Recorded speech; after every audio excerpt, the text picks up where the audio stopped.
যুক্তরাষ্ট্রের প্রস্তাব বিতর্কিত, যুদ্ধবিরতিতে রাজি হয়েও গাজায় হত্যাযজ্ঞ বন্ধ করেনি ইসরায়েল, অভিযোগ হামাসের। আলিপুরদুয়ার থেকে নরেন্দ্র মোদীর মিশন বেঙ্গল শুরু, কি এমন বার্তা দিতে চায় বাংলাদেশকে?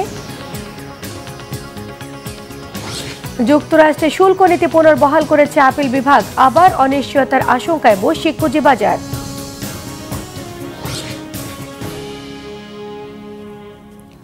আসসালামু আলাইকুম, দেখছিলেন Bangla vision world news headline. এবারে বিস্তারিত। গাজা ভূখণ্ডে যুদ্ধবিরতি নেওয়া প্রস্তাবে ইসরায়েল রাজি হয়েছে বলে জানিয়েছে যুক্তরাষ্ট্র। প্রস্তাবটি পর্যালোচনায় রেখে হামাসের দাবি, গাজায় গণহত্যা আর দুর্ভিক্ষ বন্ধের সুস্পষ্ট কোনো নির্দেশনা নেই এতে। হোয়াইট হাউসের ব্রিফিংয়ে মুখপাত্র ক্যারোলিন লেভিট বলেছেন, গাজায় যুদ্ধবিরতির মার্কিন প্রস্তাবনায় সম্মতি দিয়েছে ইসরায়েল। তিনি নিশ্চিত করেন, এই সম্মতির পর প্রেসিডেন্ট ডোনাল্ড ট্রাম্পের বিশেষ দূত স্টিভ উইটেকফ প্রস্তাবটি হামাসের কাছে পাঠিয়েছেন।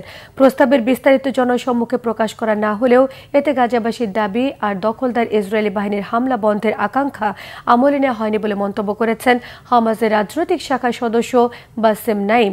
ফিলিস্তিনের স্বাধীনতাকামী এই সংগঠনের আরেক শীর্ষ নেতা সামি আবু জুহুরি বলেছেন, যুদ্ধবিরতির প্রস্তাবটিতে গাজা থেকে ইসরায়েলি সেনা প্রত্যাহার, হামলা বন্ধ আর ত্রাণের অবাধ প্রবেশের বিষয়ে স্পষ্ট কোনো ঘোষণা নেই। যুদ্ধবিরতির অপ্রকাশিত নথির কিছু শর্ত প্রকাশ করেছে আন্তর্জাতিক গণমাধ্যম। এতে বলা হয়, হামাস অবশিষ্ট 28 জিম্মিকে জীবিত বা লাশ হস্তান্তরের বিনিময়ে ইসরায়েলের কারাগার থেকে 125 ফিলিস্তিনিকে মুক্তি আর 180 জনের লাশ হস্তান্তর করা হবে। শর্তগুলো বাস্তবায়ন করতে হবে 60 দিন মেয়াদী যুদ্ধবিরতির প্রথম সপ্তাহে। যুদ্ধবিরতির সমঝোতা প্রক্রিয়ায় মধ্যস্থতা করছে মিশর এবং কাতার। আন্তর্জাতিক আইনকে পায়ের নিচে রেখে সর্ববৃহৎ দখল অভিযান শুরু করেছে ইসরায়েল। অধিকৃত পশ্চিম তীরে একসঙ্গে 22টি অবৈধ বসতির অনুমোদন দিয়েছে নেতানিয়াহু সরকার। একই সঙ্গে পূর্ব জেরুজালেম এবং পশ্চিম তীরের পুরনো শতাধিক বসতিকেও দেওয়া হয়েছে বৈধ স্বীকৃতি। আন্তর্জাতিক আইন এবং জাতিসংঘের রেজুলেশনকে তাচ্ছিল্য করে ইসরায়েলি প্রতিরক্ষা মন্ত্রী স্পষ্ট ভাষায় বলেছেন, ফিলিস্তিন রাষ্ট্র প্রতিষ্ঠা ঠেকাতে এই সিদ্ধান্ত। বিশ্লেষকরা বলছেন, ভূমি দখলের এমন পদক্ষেপ শুধু রাজনৈতিকভাবেই নয়, ভৌগোলিকভাবে অসম্ভব করে দেবে দুই রাষ্ট্রভিত্তিক সমাধান। হাফিজুল ইসলামের ডেস্ক রিপোর্টে থাকছে বিস্তারিত।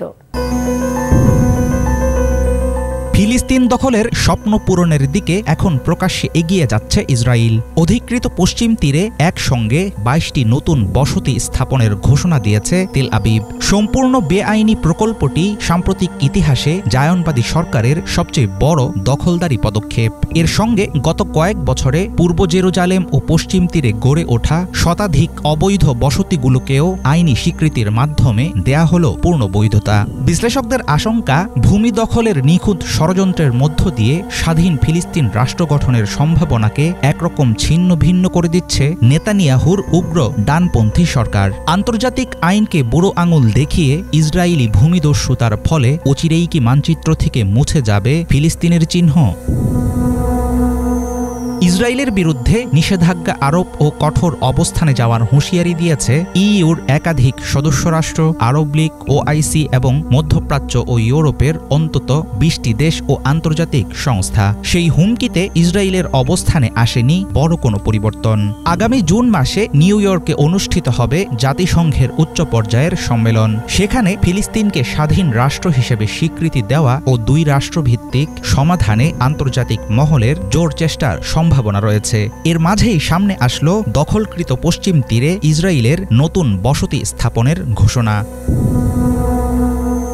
গত 29 মে বসতি স্থাপন প্রকল্পের সিদ্ধান্ত জানিয়েছেন নেতানিয়াহু সরকারের প্রতিরক্ষা মন্ত্রী ইসরায়েল কার্জ এবং অর্থমন্ত্রী বেজালেল স্মোটরিচ। উগ্র ডানপন্থী নেতা স্মোটরিচ নিজেও একজন অবৈধ নাগরিক। মদেইন হয়ে তেল আবিব ও জেরুজালেমকে সংযুক্ত করেছে রুট 443 নম্বর সড়ক। কৌশলগতভাবে অত্যন্ত গুরুত্বপূর্ণ অঞ্চলটিতে বসানো হবে নতুন বসতিগুলো।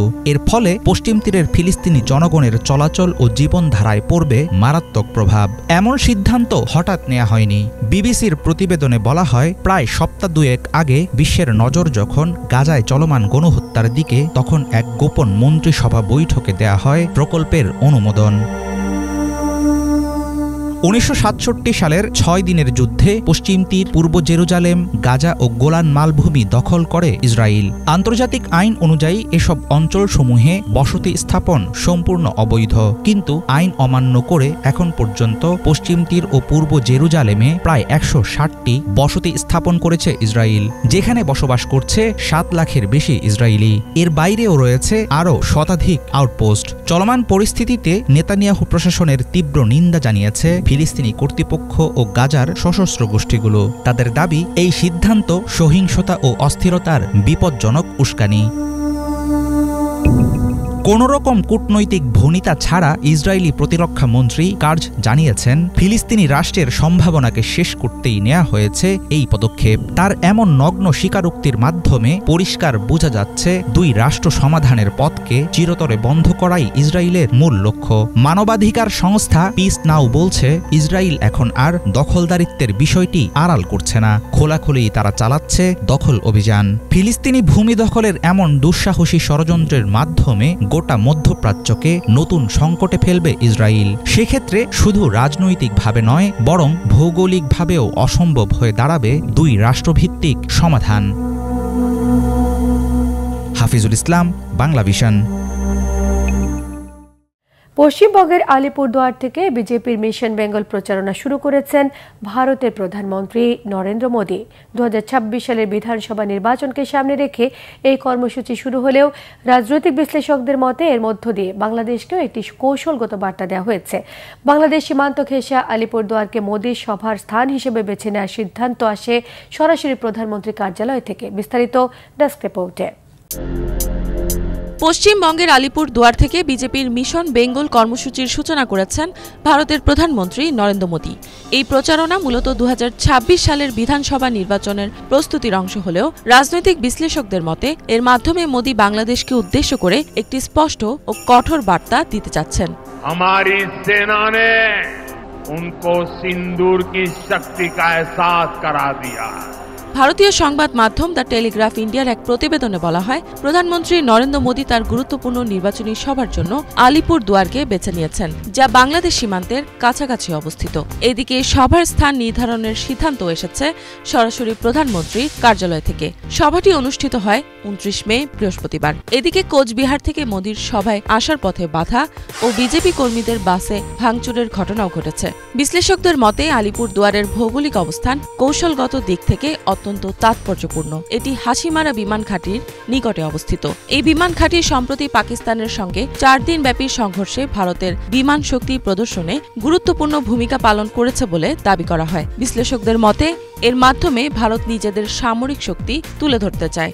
একই সঙ্গে এটি বাংলাদেশের দিকেও একটি স্পষ্ট রাজনৈতিক ও প্রতিরক্ষাগত বার্তা বহন করে। আরও একটি গুরুত্বপূর্ণ বিষয় হল, আলিপুর দুয়ার অঞ্চলটি শিলিগুড়ি করিডোর বা চিকেন নেকের অংশ। এটি ভারতের মূল ভূখণ্ডকে সিকিম ও উত্তর পূর্বাঞ্চলের 7 সিস্টার্স রাজ্যগুলোর সঙ্গে সংযুক্ত করে ও একমাত্র স্থলপথ হিসেবে কাজ করে। এই সরু ভৌগোলিক অংশটি ভারতের জন্য একটি নিরাপত্তাগত দুর্বলতা হিসেবেও বিবেচিত হয়। এটি দীর্ঘদিন ধরেই ভারতের জন্য একটি উদ্বেগের কারণ। সবকিছু বিবেচনা করলে বাংলাদেশের বিষয়টিও এখানে বিশেষ গুরুত্ব পায়। ফলে ভারতের এই সীমান্ত এলাকায় প্রধানমন্ত্রী নরেন্দ্র মোদীর সফরকে অনেকেই বাংলাদেশকে একটি কৌশলগত বার্তা দেওয়ার পদক্ষেপ হিসেবে দেখছেন। आतंकवादियों ने हमारी बहनों का सिंदूर मिटाने का दुस्साहस किया।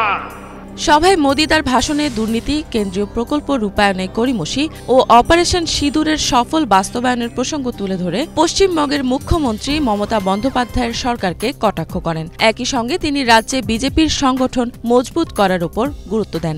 যদিও তার বক্তব্যের মূল অভিপ্রায় ছিল বাংলাদেশের সঙ্গে ভারতের সাম্প্রতিক কূটনৈতিক উত্তেজনা তুলে ধরা। বিশেষ করে চীনের সঙ্গে বাংলাদেশের ঘনিষ্ঠ সম্পর্ক নিয়ে ভারতের উদ্বেগের বিষয়টি তিনি পরোক্ষভাবে প্রকাশ করেন।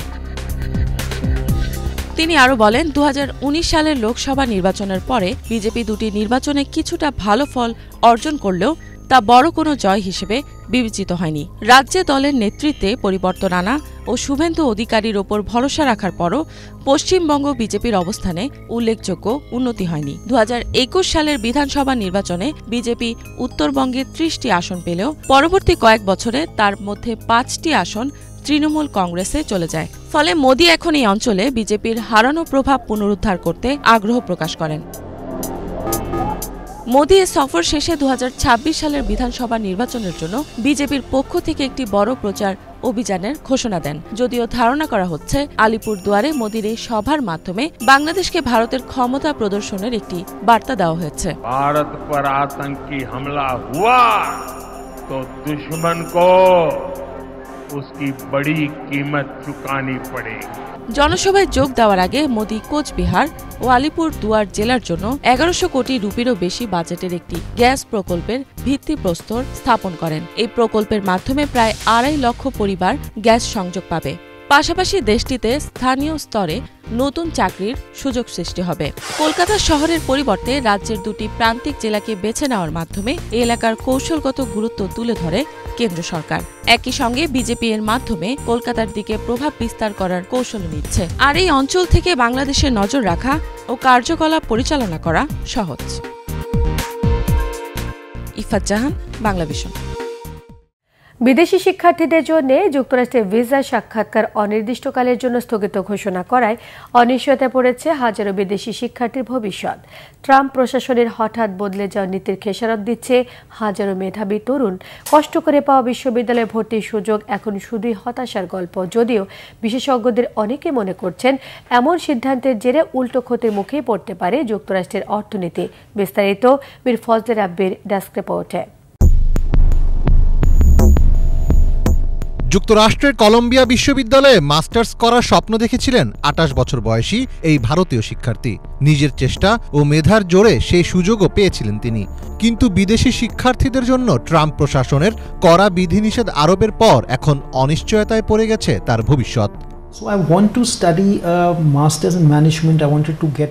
অনেক চেষ্টার পর আমার স্বপ্নের কলম্বিয়া বিশ্ববিদ্যালয়ে সুযোগ পেয়ে ভর্তি হয়েছিলাম, কিন্তু আজ সকালে ঘুম থেকে উঠে জানলাম আমি ভিসা পাচ্ছি না।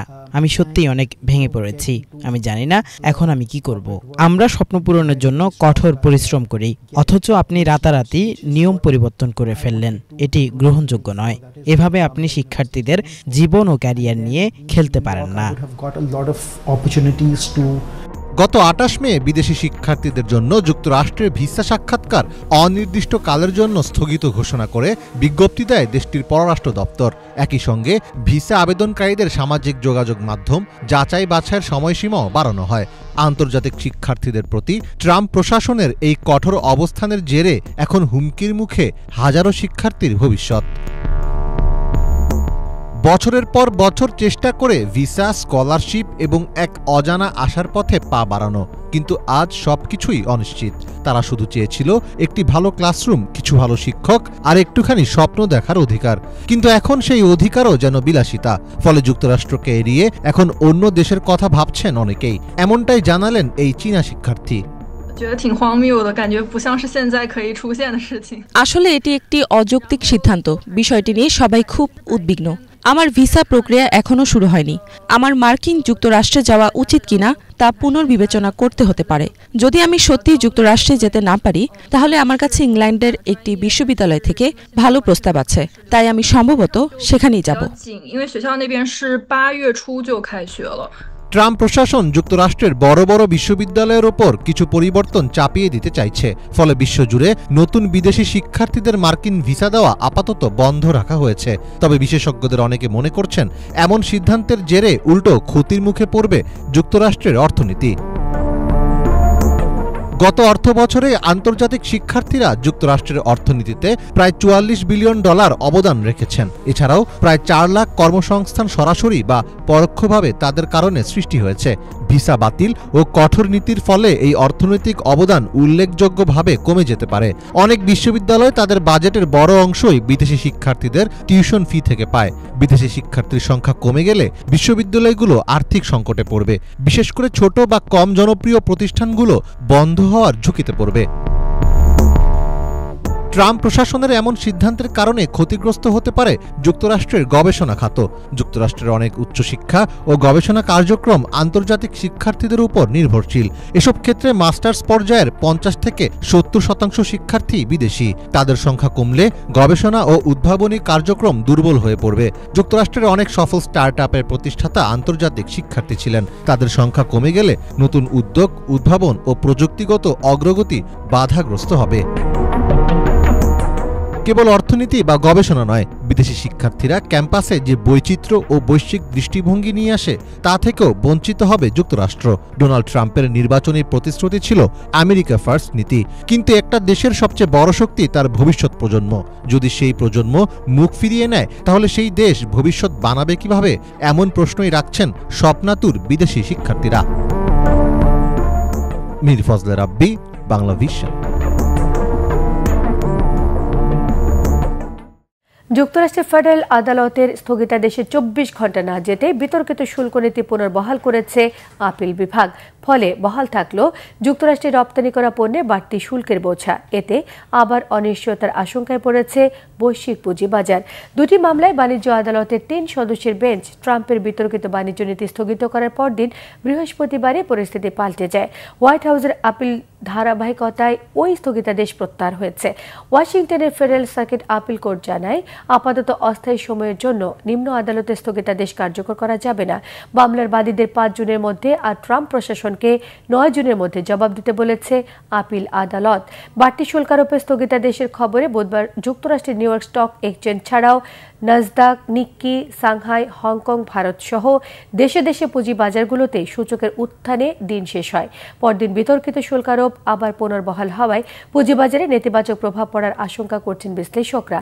গত 2 এপ্রিল বিশ্বের প্রায় সকল দেশের ওপর উচ্চ হারে আমদানি শুল্ক আরোপ করেন ট্রাম্প। বাণিজ্য ঘাটতিকে কারণ দেখে চীনের মতো কোনো দেশের ওপর মাত্রাতিরিক্ত হারে শুল্ক আরোপ করা হয়েছে।